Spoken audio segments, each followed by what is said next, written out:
please subscribe and don't forget to press the bell icon to get notified whenever we upload a new video. Okay, quite a bit of expiry move happening right now. I spoke about the possibility of moving some of these mid-caps. Just take a look at the intraday chart of Kaveri Seeds. And that's the one where you've seen a lot of long unwinding today. And, you know, the expiry move has just started at 3 p.m. So this one could get really interesting, down about 0.5% right now, but from the high point, down about 4%. But on the index, you're seeing, you know, a couple of stocks trying to sort of recover and maybe take the Nifty in the green. Bank Nifty is already in the green, courtesy HDFC Bank, but a couple of others like Infosys, Reliance, Larsen & Toubro trying to bat for the bulls at this point in time. Ashwani Gujral and Prakash Kaba with us for BTST calls. Ashwani, first of all, this big dichotomy between the index and the mid-cap index, the large cap index and mid-cap index, and of course your stock calls. Well, obviously calls and puts are not written on mid-cap stocks, hence I would say that is the real trend. The rest is, you know, you want to keep the Nifty above 11,050 or 11,000, hence, you know, some things are moving. If you see like a TCS, it was at 3,085, now it's at 3,130. So everything that can be called upon to help the index is being done. So that is what it is. And for the moment, if I have to do something, I'll probably still buy into a Reliance with a stop around 965 and look for targets of 990, because it's you know, kind of away from both bank and IT. So chances are that you know, that probably does not have as much frenzy as these other spaces. Meanwhile, Hindustan Unilever is also moving higher. On the sell side, PNB is still a sell with a stop of 185, target of 172. And BOB is a sell with a stop of 170, target of 162. Okay, quite interesting divergence, and how the Nifty is moving, Anuj, back towards the flat line, whereas the correction in the mid caps is actually deepening. That index is down 1% almost. Yeah, and as you know, let's not fool ourselves. On expiry day, you do see what you call, you know, index management, Surabhi, and there's, you know, too much money involved at particular strikes on 11,000, maybe 11,050. So that's why, you know, you've seen this move, and you know, you normally see the likes of HDFC Bank, HDFC, and HDFC Bank in particular. We have seen this in the past as well. Some of these times you've seen this move in HDFC Bank, and that takes, of course, the Bank Nifty higher. So that, of course, is has always been the case. And you know, this still about 20 minutes left, and the last 30-minute volume-weighted average price is taken into account. But as we discussed yesterday as well, the market has given warning sign for mid caps. Let's not mistake that. The advanced decline consistently starting at 2:1 and ending at 1:2 or 1:3, which is an indication that maybe in the mid caps it won't hurt you to just take some money home and enjoy the spoils. Okay. That's the story. Along with the banks, BPCL is also managing to move higher right now. So big surge underway on a couple of the nifty stocks. But Prakash, let's also talk about your strategies. What would you go with now in the last few minutes? Nifty still looks okay to me. To me, it's still a pause, so I'll go safe, one long, one short. D1 housing looks good to me. Looks like a good base formation here. Can climb to levels closer to 615 to 620 zone. Stop below 585. Stock that look weak, Bank of Baroda. That looks weak. On a news day, it didn't do well. Why would it do? Structurally, still looking weak and can see a slide down to levels closer to 163 zones. Stop above 171. It's a weak stock, Bank of Baroda. Okay, let's get an insight into dealing room chatter. Then, as we speak, the Nifty is almost in the green, just about one. And look at the Bank Nifty now, 122 points higher on the Bank Nifty, 27,510. In fact, 27,500 is the strike where you had seen a lot of build-up, and now this really is the expiry magic which is playing out on a lot of these stocks. So just pull out some of these stocks once again. ICICI Bank, look at the intraday chart on ICICI Bank. That's just phenomenal, the way that stock is moving right now. At the highest point right now. Absolutely, Anuj, and the banks absolutely, yes, as you've been highlighting. Even IT, I mean, IT was going through a bit of profit taking in the morning, but now those stocks are also beginning to reverse. So whether it's Infosys, HCL Tech, even something like a Bharti Airtel that's been slammed so hard this week, just yesterday, a lot of these stocks, I mean, suddenly they're spiking higher. Yeah, Infosys now moving to 1178 thereabout. Let's do one thing. Let's get an insight into dealing room chatter as well. Nimesh Shah is here with Trader Talk. Nimesh, this of course is expiry driven, but what else are you picking up? And so clearly, the volumes are on the higher side because of the expiry. But generally, the sense I'm getting is for the last few days, the FI seems to be net buyers in the Indian markets. And that's pretty much across Asia as well. So I was just looking at some data. And in the last 10 days itself, in the emerging market, there has been an ETF inflow of close to $1.5 billion. So that's the money power which is pushing the large cap stocks in India as well. And clearly, there is scarcity of supply in the large caps, which is why you're seeing this kind of moves in the large cap names. Clearly, the PSU bank is where the weakness is. I believe there is a lot of profit booking and long unwinding in the PSU bank stocks after the big recap announcement done yesterday evening. But broadly, the sense I'm getting is the Nifty is stuck in a range, and maybe budget will be a big trigger to watch out for next week. Clearly, there is preference now into the mid cap IT names. So the large cap defensive stocks is where the money is flowing into. But from a flow point of view, as I said earlier as well, it's clearly the ETF money which is pushing the indices higher, and that trend will just continue. And if the budget is supportive, probably you'll see much more strong inflows into the large cap names next week as well. Okay, Nimish, thanks very much for that. Well, for the time being, let's actually head across to Davos. Shireen is in conversation with Mr. C.P. Gurnani of Tech Mahindra. We're continuing our coverage here at Davos. Joining us now is C.P. Gurnani from Tech Mahindra. Thanks very much, Mr. Gurnani, for joining us on CNBC TV18. There's a buzz about India this time around in the context of the Prime Minister speaking here. You've been to Davos several times over. What's your own sense of the impact that it's had? I've had a lot of conversations with the leaders around the globe. And over the last 2.5 days, I can only say that India is being referenced. And the biggest impact is the neighboring countries. You talk to the Thailand Prime Minister's office, and the Thailand Prime Minister's office wants to embrace not only India, but basically looking at how to build a road network, how to build a rail network. You talk to the GCC countries, their referencing is their GDP is higher than India's GDP. But of course, in terms of what India in 2025 would be and where GCC would be, there is a referencing that is happening, and which to me is the biggest impact of Prime Minister Modi's visit here. Let me ask you about the environment for your sector in specific. The markets are clearly excited about the tech stocks at this point in time, and there is an expectation that we are seeing a demand revival. What's your own sense of what is changing structurally? I think it's a fundamental fact that the US is the largest consumer of Indian IT. Now, there the tax reforms are now almost a reality. Now, when the tax reforms come in, there would be higher spending on technology. Number two is that immigration, which was seen as a huge concern, the concern seems to have got moderated. And thirdly, whether you talk to a smaller country like Kyrgyzstan, or you talk to a Myanmar, or you talk to anyone, they're all talking about being digital. They're all talking about, having their cloud infrastructure. Yeah. And to me, that is a very positive movement, not that because industry was not adopting technology, but now you see governments, now you see citizens, almost everybody not talking about artificial intelligence, but talking about enhanced intelligence. I think that is where the mood is coming in. Let me ask you about digital, and I was asking this of Rajesh Gopinathan as well as Abid Neemachwala at Wipro, and the sense that I got was that the digital pipeline continues to look robust, and the deal sizes are likely to go up from what we have currently sort of seen. What's your own take on that? Different companies, different strokes. As you know that there are organizations which have gone in for large outsourcing deals. There are organizations which have decided that they would rather do projects and they would do smaller deals. The fact is that overall corporate consumption for large deals is reduced. Overall, my belief is that the digital is now here to stay, and digital pipeline is growing and it will continue to grow. Now the question here is where your bets are. Your bets could be in DevOps, which is the development and operations, or your bets could be on artificial intelligence, or your bets could be in combining brick and click.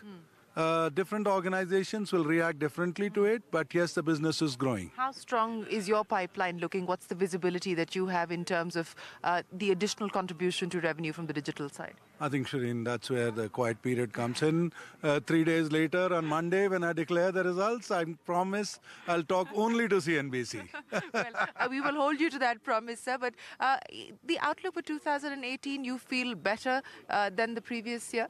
I think the stock market is going ahead of us and they are telling you something, so let's start believing in them. Okay, let's start believing in what the market is saying. Finally, let me end by asking you, in terms of M&A, is 2018 likely to be an acquisitive year for Tech Mahindra?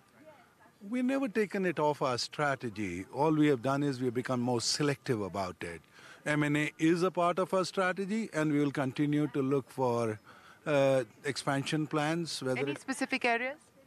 I mean, again, one is digital technologies, or we could be looking at geography expansions, particularly Australia, Germany, Brazil. Brazil economy is growing at 5% and it looks very promising. So we will be looking at different geographies. Okay. Always a pleasure. I know that this is the best you can do at this point in time, given the fact that you're in a silent period. But we wish you the very best of luck for your results, and we will speak with you then and hold you to your promise. All right. Thank you, Shireen. Thank you. Well, CP Gurnani there from Tech Mahindra joining us here in Davos. We'll be continuing our coverage here. For now, back to you. All right, Shireen, many thanks for that. Yes, Monday are Tech Mahindra results, and we will watch out for what the company has done on a quarterly basis. And can it actually continue the huge momentum that we are seeing in IT at the end of the third quarter? Well, on that note, let's also welcome in Sampath Reddy of Bajaj Allianz Life Insurance. Sampath, let me make IT the first question to you. The huge run-up that we're seeing in stock prices and this re-rating of sorts of mid-cap IT in particular, does this space attract you? Yeah, we've been liking the IT sector for quite a period, some period of time, especially given the valuations are very, very attractive. Yes, the mid-cap stocks have moved up a lot, given that, that too again on the back of very good results, and the same holds true for the large-cap companies as well. Overall, the valuations are very, very attractive in this space. All of these IT services companies, by and large, the entire sector, they're all very good quality companies in terms of return ratios, in terms of free cash flows. From that perspective, there's certainly, valuations are very attractive. So we've been liking that sector. And I think still there's a lot of steam left here, given that overall broad market where it is trading, IT services, still have a long way to go in terms of, the appreciation.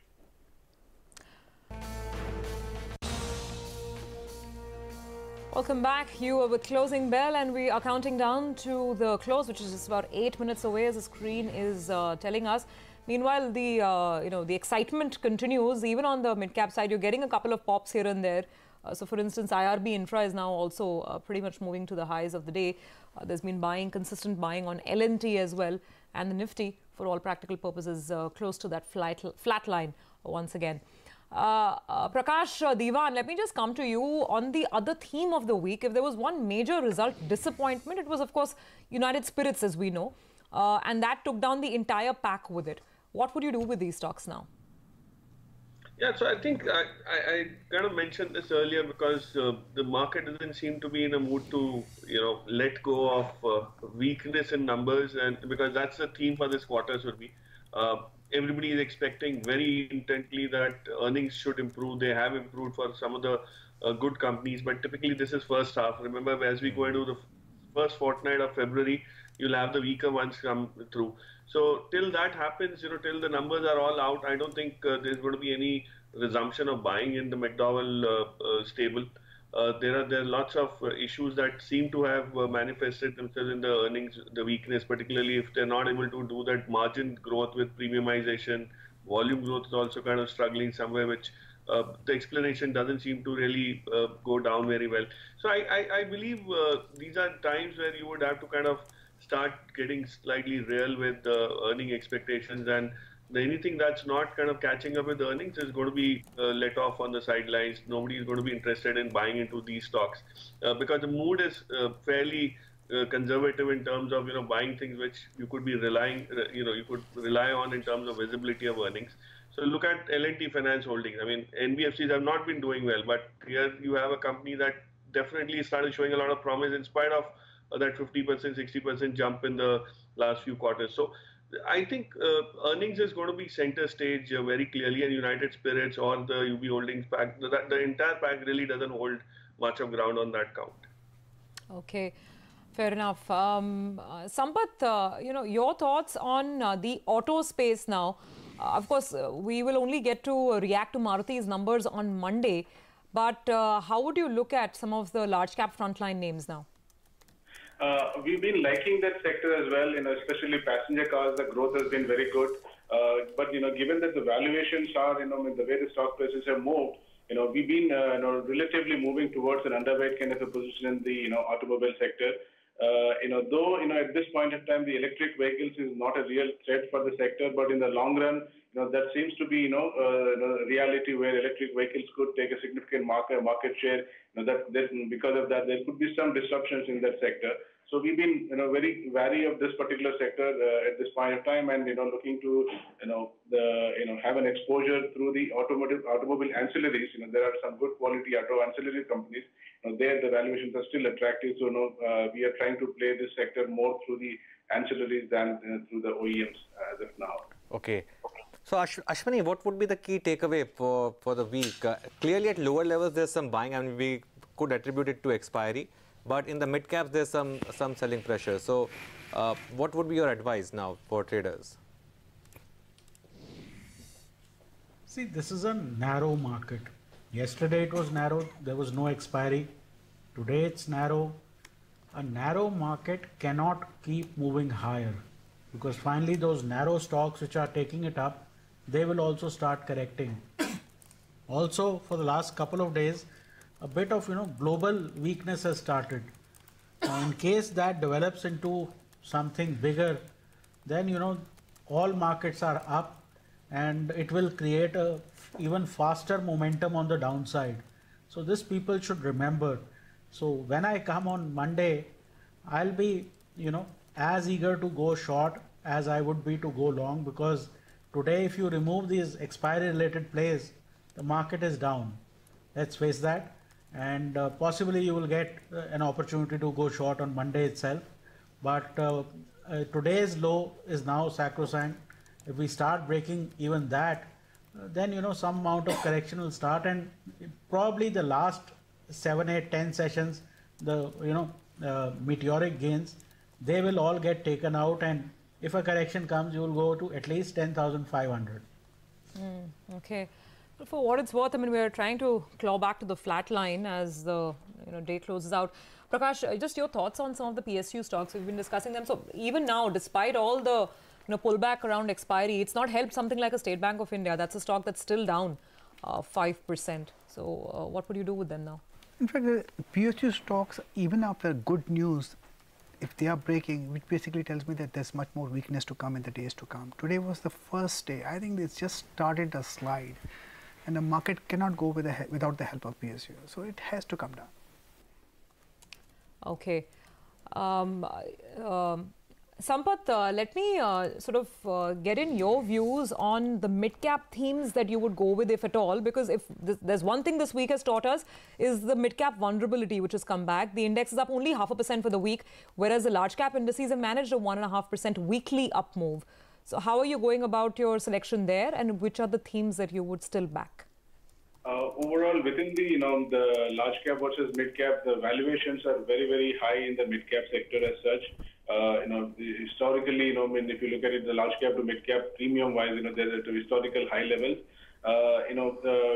However, within the mid caps, we've been identifying some small pockets where the value is still there. For example, IT services, be it large cap as well as mid cap, in that space, the valuations are very attractive there. Apart from that, we've been liking the private sector financials. That is where we've been having an overweight position for quite some time. There, the growth continues to be very good. So within the private sector financial, be it NBFCs or banks, we've been liking that. So that is one space we've been having an overweight. Apart from that, metals also as a sector, we've been liking that because globally the commodity prices are on the up move. In the last 4-5 years, there is no significant capacity additions in the commodity space, at all. So, and also coupled with that, GDP growth, globally seems to be improving. And also, the China production cuts are also helping the commodity prices high. even if the commodity prices were to remain where they are today, most of the metal companies, be it large cap or mid cap, they're going to generate a significant amount of cash flows. That is something as a sector we have been liking. But as such, mid caps as a segment overall, the valuations are very, very expensive. We've been looking some small pockets like these I mentioned where the value is still there. That's how we've been positioning for the mid caps. Okay, all right, Sampath, many thanks for joining us on the show today. Well, we've just got about 60 seconds to go before the day and the week closes out. So, Anuj, all said and done, couldn't quite get back, despite the expiry pop, couldn't quite get back into positive territory at least. Yes, and there's a good chance, we're not trading tomorrow, of course, because of Republic Day holiday, but there's a good chance that if we were sort of within tomorrow, you would have had a minor gap down, because you would have this 3 to 330 move normally gets corrected the next day, because this essentially is just expiry move. But I think the mid caps just at the repeat of at the risk of repeating myself, the market it may not reflect in the index alone, but it reflects clearly in the advanced decline for last 3 or 4 days now. In terms of stocks that moved today, of course, let's start with losers first. UPL was the big loser, down about 7% post the numbers. PSU banks, only SBI in index now, so 5.5% lower.